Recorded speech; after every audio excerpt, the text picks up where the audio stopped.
नमस्कार, आप देख रहे हैं दैनिक साथी। 3 दिवसीय जन संवाद कार्यक्रम के दूसरे दिन मुख्यमंत्री मनोहर लाल खट्टर ने बावल विधानसभा के गांव जड़थल, रेवाड़ी विधानसभा में गांव संगवाड़ी व धारुएड़ा में लोगों के बीच पहुंचकर जन संवाद किया। इस दौरान लोगों की समस्याएं सुनकर उनका समाधान भी किया गया। वहीं सरकारी योजनाओं का भी मुख्यमंत्री की ओर से फीडबैक लिया जा रहा है। लेकिन वहीं दूसरी ओर मुख्यमंत्री का यह जनसंवाद कार्यक्रम गांव खंडोड़ा के एक बच्चे के लिए कहीं न कहीं वरदान से कम नहीं है। मुख्यमंत्री शायद बच्चे के लिए भगवान बनकर सामने आए हैं। माता पिता की मौत के बाद बच्चे के पास कोई सहारा नहीं था। जब दादी को पता लगा कि गांव में मुख्यमंत्री पहुंच रहे हैं, सीधे लोगों से बात करेंगे, तो बच्चे की दादी भी मुख्यमंत्री के सामने बच्चे की व्यथा लेकर पहुंच गई। मुख्यमंत्री ने भी इत्मीनान के साथ दादी की पूरी बात सुनी। इसके बाद अधिकारियों को आदेश दिए गए। महज कुछ घंटे के अंदर 4000 रुपए की पेंशन बनाने का पत्र बच्चे पर दादी को सौंप दिया गया। इतना ही नहीं, दादी की मृत्यु के बाद बच्चे के पूरे खर्च की जिम्मेदारी भी मुख्यमंत्री की ओर से ली गई। ऐसे में समझा जा सकता है कि जन संवाद कार्यक्रम लोगों के बीच किस तरह से मरहम लगाने का काम कर रहा है। मुख्यमंत्री अपने जनसंवाद कार्यक्रम के दौरान दक्षिण हरियाणा की राजनीतिक नब्ज भी टटोलने में लगे हुए हैं। जनसंवाद के बीच वह विरोधियों पर भी निशाना साधने से नहीं चूकते। वहीं शनिवार को धारुएड़ा में पत्रकारों से रूबरू हुए थे मुख्यमंत्री ने सीटी प्रॉपर्टी आईडी में भ्रष्टाचार व विपक्ष की ओर से बनाए गए गठबंधन इंडिया पर भी पत्रकारों के सवालों के स्पष्ट जवाब दिए। कुछ भी हो, मुख्यमंत्री का यह जनसंवाद कार्यक्रम रेवाड़ी में लोगों को खूब रास आ रहा है, क्योंकि कहीं न कहीं जिस भी गांव में मुख्यमंत्री पहुंच रहे हैं, कहीं न कहीं उनकी काया पलट होती हुई दिखाई दे रहे हैं। लोग कहने को मजबूर हैं मुख्यमंत्री हर साल गांव में आए। अब देखना होगा कि 2024 विधानसभा चुनाव में मुख्यमंत्री के जनसंवाद कार्यक्रम का लाभ कितना सरकार को मिल पाएगा, क्या भाजपा पार्टी को मिल पाएगा। लेकिन इतना जरूर है कि मुख्यमंत्री का जनसंवाद कार्यक्रम लोगों के घाव पर मरहम लगाने का काम जरूर कर रहा है। आज मेरे पास लेके आए हैं जिनके पेंशन बढ़ गई है। इस बच्चे का नाम है गुलाब। क्यों बेटे, कल मिले थे ना, बढ़ गई पेंशन इसकी। आज इसकी पेंशन बढ़ गई है और इसको ये पेंशन का कागज अब आपको इस महीने अगले महीने से पेंशन आनी शुरू हो जाएगी। 4000 रुपया, 4000 रुपया इसको उधर देखो, ये ले लो, ये ले लो, ये ले लो। माता जी हाथ लगाओ, ले लो, बस हाथ लगाओ। 24 घंटे में इनको 4000 रुपए की पेंशन मंजूर करा दी है। हाँ बेटा, ये लो, तुम्हारे लिए एक चॉकलेट का डब्बा। और जब बड़े हो जाओगे फिर एक ही किताब कहानियों की है। पढ़ाई कर रहे हो, स्कूल में जा रहे हो, कौन सी क्लास में पढ़ रहे हो? 5th में। वाह, लगते तो छोटे से हो, कोई बात नहीं, अच्छा है। और आगे बढ़ो, और ये कहानियों की किताब है, ठीक है, पढ़ ले जाओ।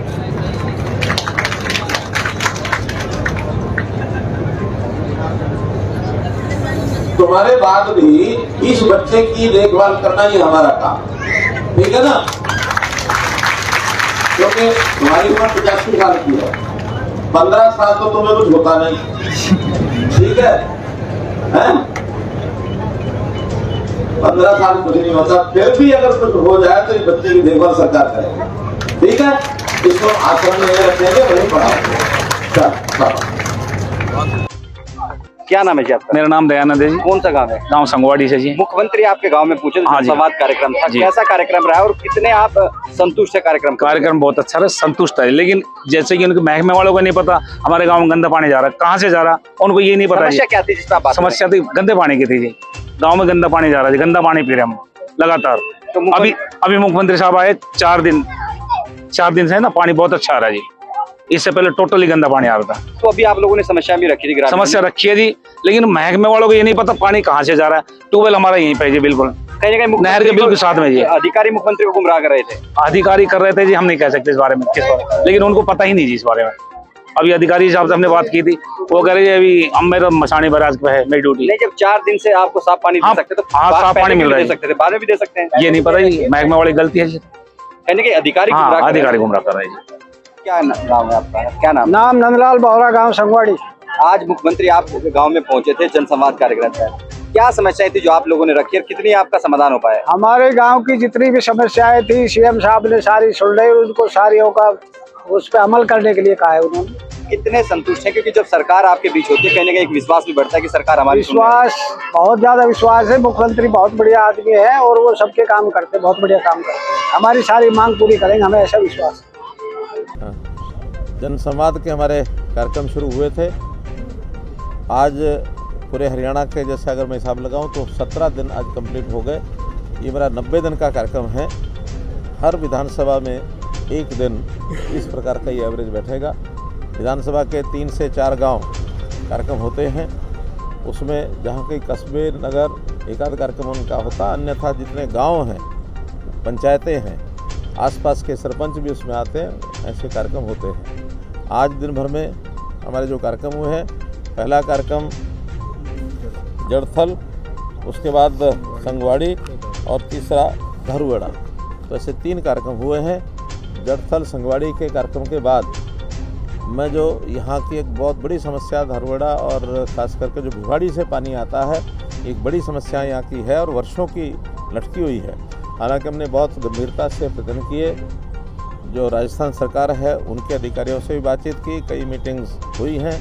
मेरी अपनी मीटिंग हुई, यहाँ के हमारे डिप्टी कमिश्नर अलवर के डिप्टी कमिश्नर से मीटिंग कर रहे हैं। हमारे जो मंत्री हैं केंद्रीय मंत्री राव इंद्रजीत सिंह जी, उन्होंने भी एक मीटिंग ली है और एनजीटी ने भी एक फैसला सुनाया है कि कितने करोड़, कुछ 45 करोड़ रुपया और डिफरेंट एजेंसीज़ के ऊपर उन्होंने फ़ाइन भी किया है। लेकिन उस फाइन के खिलाफ राजस्थान सरकार सुप्रीम कोर्ट में चली गई, उन्होंने स्टे ले लिया है। हमने थोड़ा सख्ती भी दिखाई है, अब तो एक एफआईआर भी की है।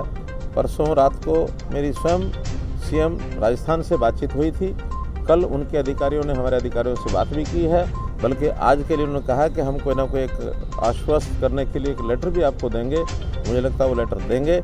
हम उनको 7 दिन के लिए कहा है डिप्टी कमिश्नर को, एक लिखित में नोटिस दें कि जो पानी है, जिस प्रकार का इंडस्ट्रियल वेस्ट है और साथ में जो बरसात का पानी जैसे बह करके और धरुवाड़ा की तरफ आ गया, धरुवाड़ा के लोगों का जीवन एकदम नर्क बना है।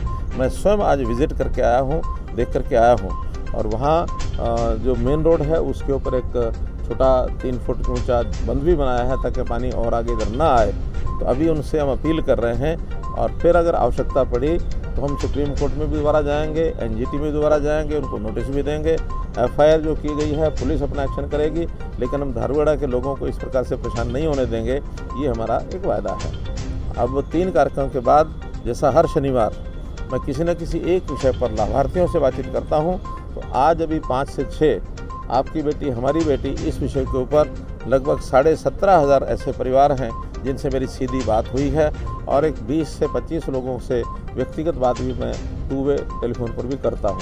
ऐसे 4,07,000 इतनी बेटियों के नाम, पहले तो ये योजना चलती थी लाडली योजना, बाद में हमने इसको योजना आपकी बेटी हमारी बेटी ऐसी योजना का ये नाम दे करके प्राय स्वरूप वही है कि जीवन बीमा निगम के माध्यम से 18 वर्ष की होने के बाद बेटी के जन्म के समय उसको 1 लाख रुपया मिल जाए, उसके लिए हम बेटी के जन्म पर ही 21,000 रुपया उसके नाम से जमा कराते हैं। ऐसी योजना है और लोग बहुत ही इससे प्रभावित हैं कि हमारे यहाँ बेटी के जन्म के समय अगर पैसा जमा होता तो शादी के समय 1 लाख रुपया मिल जाएगा। खास करके गरीब परिवारों को, अनुसूचित जाति के परिवारों को इसका बहुत बड़ा एक लाभ है। सर, जनसंवाद कार्यक्रम का उद्देश्य क्या था और कितना कारगर होता है जिस तरह से लगातार आप लोगों को? देखिए, कारगर कितना है कितना नहीं है, ओपन कार्यक्रम है, आप लोग भी वहाँ होते हैं, मैं कुछ आपको बताऊं वो उचित नहीं है। आप स्वयं देख रहे हैं कि जनता का कितना उत्साह है। हमारी हर योजना के प्रति वो लोग बड़े उत्साही हैं, बड़े प्रभावित होकर के अपनी जानकारी देते हैं, कैसे उनको पारदर्शी तरीके से हर सेवा सरकार की मिलती है, चाहे उसमें नौकरियों की बात है, चाहे उसके अंदर ट्रांसफर्स की बात है, चाहे उसमें आयुष्मान कार्ड की बात है, चाहे उसमें ओल्ड एज पेंशन की बात है। ये सारे लाभ उनको मिलते हैं और किसी को अब चक्कर नहीं काटने पड़ते, कहीं द्वार द्वार भटकना नहीं पड़ता, कहीं दरखास्त, दफ्तर और दस्तावेज़ तीनों से छुटकारा मिला उनको। तो इस नाते से ऑनलाइन सेवाएं सब चीज़ों की इनकी मिलती है और जितने भी हमने विकास के काम किए हैं उनकी सारी भी चर्चा उनसे होती है।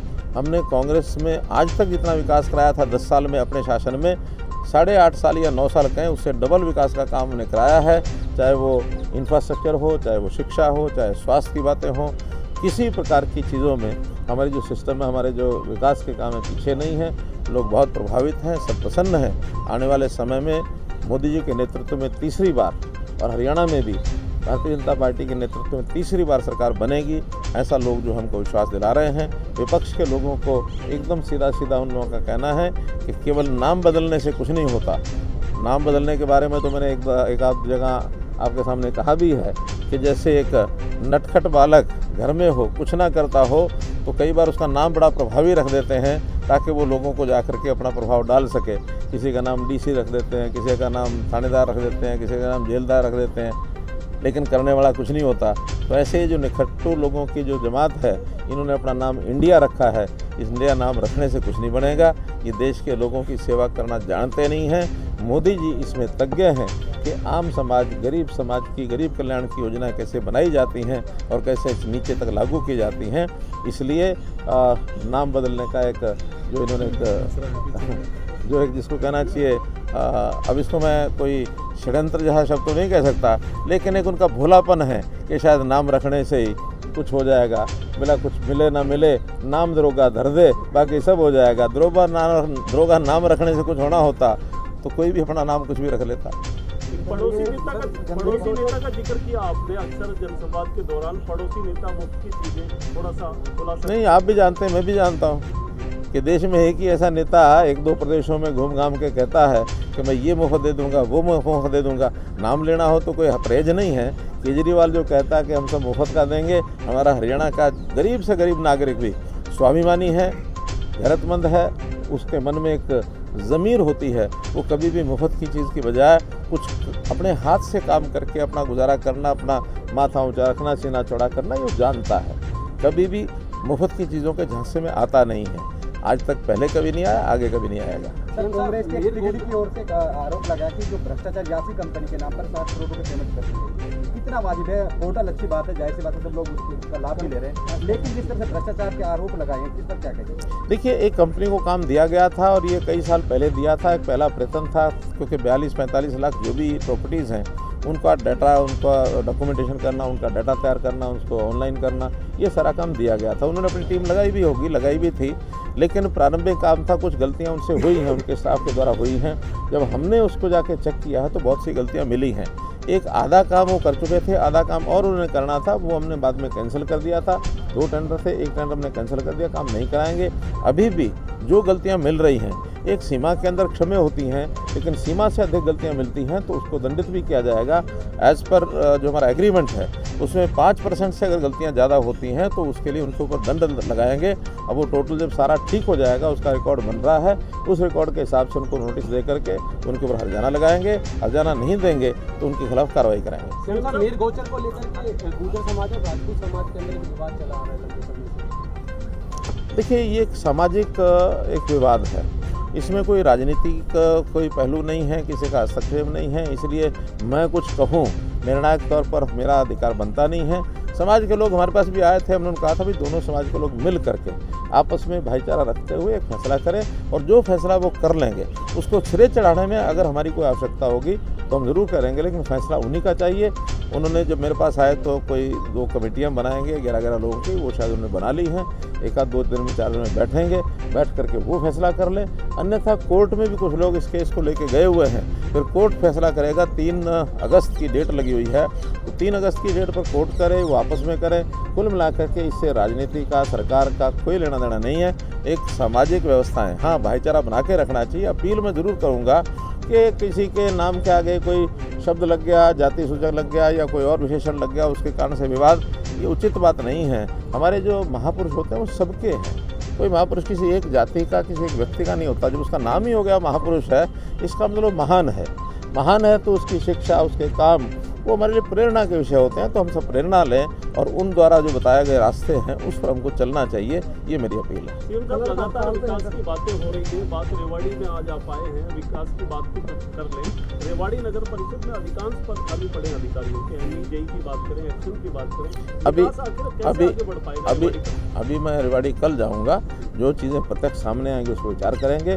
लेकिन हाँ, भर्तियों में थोड़ा सा कोविड के कारण से गैप आया था, उस गैप को भरने के लिए अब हमने ग्रुप ए की, बी की स्टाफ, हमारा जो HPSC वो भर्तियाँ कर रहा है लगातार, सी की और डी की हमने कंबाइन करके एक साथ भर्तियां करने का एक विषय शुरू किया है, जो अब इस अगले 5 और 6 तारीख को उसके जो एग्ज़ाम हैं वो शुरू हो रहे हैं। लगभग 1 महीने में ये 18-20 दिन लगातार एग्ज़ाम जो चलेंगे, एक दिन छोड़ के आगे पीछे करके, और इसमें 35,000 के लगभग ग्रुप सी की भर्तियाँ ये हो जाएंगी, और उसके तुरंत बाद लगभग 14,000 जो ग्रुप डी की भर्तियां हैं वो होंगी। इससे पहले हमने ग्रुप डी की एक बार 18,000 इकट्ठी की थी एक साथ, तो इसलिए 18 वो हो गई थी, 14 बी हो जाएंगी, 32 और 32 ग्रुप सी की होंगी। और इसके अलावा जहाँ कमी पड़ती है वहाँ हम HKRN के माध्यम से भी लगातार जिस किसी को डिपार्टमेंट को ज़रूरत होती है तो 1 साल के लिए उनको हम संख्या उपलब्ध कराते हैं। नई भर्ती होने तक उनको काम करने के लिए अवसर मिल जाता है। धन्यवाद। बस सीटी का एक मसला है, आपकी सरकार ने किया, जो बीच में कोई दो रहे हैं, लोग पक्षी भी कहते हैं कि बिना खर्च पर नौकरी मिली, लेकिन सीटी पे 4 गुना वाला मसला एक बड़ा यूथ है जो रह गया, उसके चलते कहने कि आप तक पता कि मसला पहुंचा नहीं रहा नहीं है। देखिए, सबको फ्री होते हैं फार्म भरने के लिए। 11 लाख कुछ लोगों ने फार्म भरा, किसी को रोका नहीं। उसमें से एक कट ऑफ मार्क्स होते हैं, उसको पास करने के लिए वो लगभग 3 लाख कुछ लोगों ने उसमें पास किया। हमने तो नहीं, वो तो उन्होंने पास किया। इसके बाद कुछ पोस्टें ऐसी हैं जिसके अंदर बहुत कम संख्या में लोग पास होकर आए हैं, तो उनके एग्ज़ाम में तो जितने भी हैं, हो सकता है कुछ ऐसे भी हों जितनी पोस्ट हैं शायद दूसरे लोग भी पास नहीं करके वो सारे लग जाएंगे। कुछ ऐसे होते हैं एक एक पोस्ट के लिए बहुत बड़ी संख्या में लोग होते हैं, तो अपर 4 टाइम्स, यानी हम मान के चलते हैं कि अगर 25 पोस्टों की ज़रूरत है तो 25 1 नंबर से लेकर 100वें नंबर तक निश्चित रूप से 25 उससे ऊपर आ जाएंगे। उससे नीचे संभावना नहीं होती है कि 101 वाला भी ऊपर के 25 में आ जाएगा या 110 वाला भी ऊपर के 25 में आ जाएगा।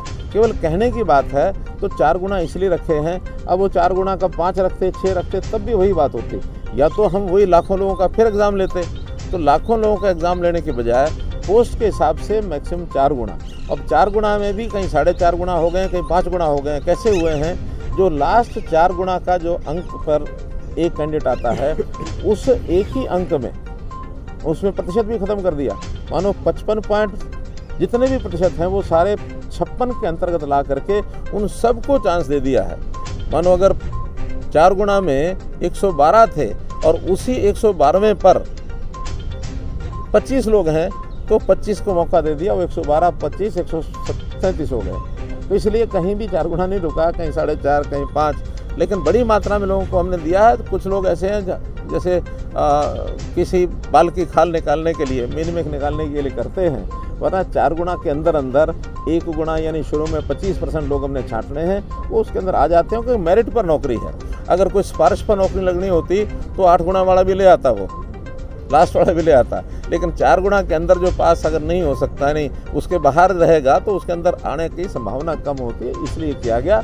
और ये चूँकि जैसा कहा जाता ना कि रूल्स जो हैं गेम के बीच में नहीं बदले जा सकते। ये जिस दिन एडवर्टाइजमेंट हुई थी उसी दिन ये रूल था कि सेकंड एग्ज़ाम में 4 गुना ही बैठेंगे। तो जब उस समय रूल था तो ध्यान उस समय करना चाहिए था।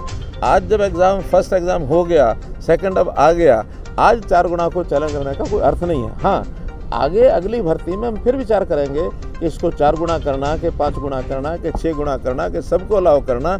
ये आगे कोई भर्ती होगी तो हम उसके विचार करेंगे। लेकिन अभी तो जो 4 गुना का नियम बनाया था वो बीच में अगर चेंज करेंगे तो फिर कोई दूसरा आदमी कोर्ट में जाके सारी भर्ती रद्द करा सकता है। भर्ती ठीक से हो जाए, इसमें कोर्ट्स का भी कई बार मसला होता है, वो ध्यान करते हैं। तो हम भर्तियों को सफलता से करना चाहते हैं, यही हमारा उद्देश्य है। इसके अलावा कुछ नहीं। धन्यवाद।